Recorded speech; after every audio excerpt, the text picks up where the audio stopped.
günü Türkiye başta olmak üzere birçok İslam ülkesinde her yıl Ramazan ayının son cuma gününde çeşitli etkinliklerle ihya ediliyor. Subhanellezî esrâ bi'abdihi leylen minel mescidil haram من المسجد الحرام إلى المسجد الأقصى الذي باركنا حوله لنريه من آياتنا إنه هو السميع البصير وآتينا موسى الكتاب وجعلناه olan Kudüs, Mescid-i Aksa ve Gazze'de yaşanan soykırıma dur demek, Siyonist yayılmacı zihniyetin dünya barışını nasıl bir uçuruma sürüklediğine dikkat çekmek ve İslam coğrafyasının dört bir yanında yıkılan fitne ateşine karşı kardeşliğimizi haykırmak için toplanmış bulunmaktayız. Kudüs yalnızca Filistin halkının değil, bütün Müslümanların ve bütün insanlığın ortak mirasıdır. Mescid-i Aksa ise Müslümanların ilk kıblesi ve mukaddes mabetlerinden biridir. Müslümanların ilk kıblesi Kudüs, Siyonist işgalin pençesinde kimliksizleştirilmeye çalışılırken İsrail'in başlattığı saldırılarla Gazze tarihin en büyük toplu mezarlığına dönüştürülmüştür. Bu sadece bir toprak kavgası değil, bir inancın ve halkın kökünü kazıma girişimidir.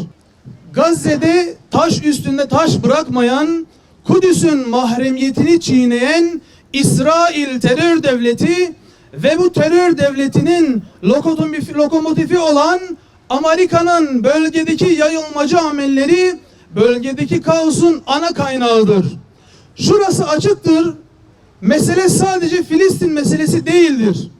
Asıl amaç İslam coğrafyasının tüm direniş hatlarını etkisiz hale getirmiştir. Bugün Lübnan'a, Suriye'ye, Yemen'e ve İran'a yayılan çatışma süreci asla bir güvenlik meselesi değildir. Bu arz-ı mevut hezeyanıyla bölge ülkelerini zayıflatma, parçalama ve köleleştirme operasyonudur. Siyonist akıl kendi güvenliğini komşu ülkelerin yıkımında aramakta, attığı her adımda dünya barışının altına dinamit döşemektedir. Bu saldırganlık İsrail'in güvenliği bahanesiyle bütün bölgeyi dizayn etmeyi hedefleyen emperyal bir projeye dönüştürmüş ve dünya barışını doğrudan tehdit eden bir boyuta ulaşmıştır. Bugün Orta Doğu sözde modern dünyanın gözleri önünde sistematik bir yok etme operasyonuna sahne olmaktadır. Ancak dünya şunu çok iyi bilmelidir ki bu yangın bölgeyle sınırlı kalmayacaktır. Amerika ve İsrail ikilisi şımarıkça ve kimseden çekinmeden uluslararası hukuku ayaklar altına alarak dünyayı bir orman kanunu düzenine sürüklemektedir. Birleşmiş Milletler kararını hiçe sayan, okulları, hastaneleri ve mülteci kamplarını vuran bu saldırganlık küresel enerji hatlarını tehdit etmekte.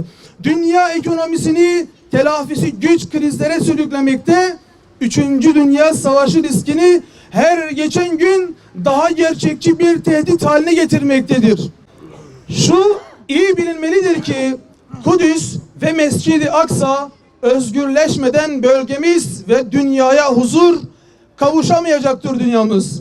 Mescid-i Aksa'nın özgür olmadığı, Filistin halkının kendi topraklarında özgürce yaşayamadığı, işgal ve zulmün devam ettiği bir dünyada gerçek ve kalıcı bir barıştan söz etmek mümkün değildir.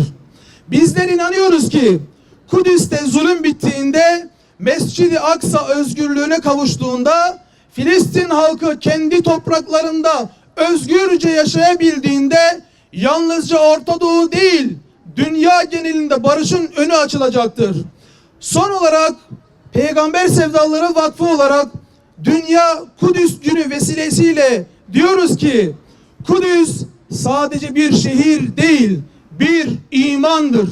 Mescid-i Aksa sadece bir cami değil, bir davadır.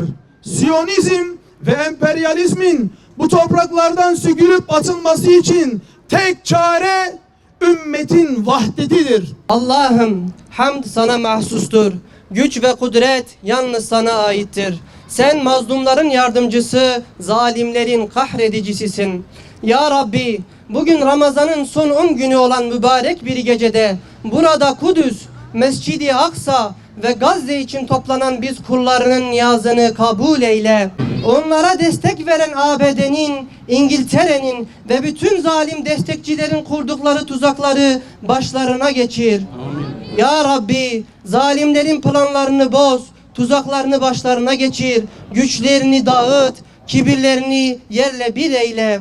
Yaralı olanlara şifa ver, esir olanlara özgürlük nasip eyle.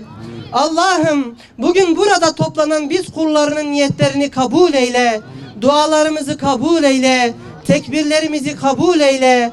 Bu meydanları Kudüs'ün özgürlüğüne vesile eyle.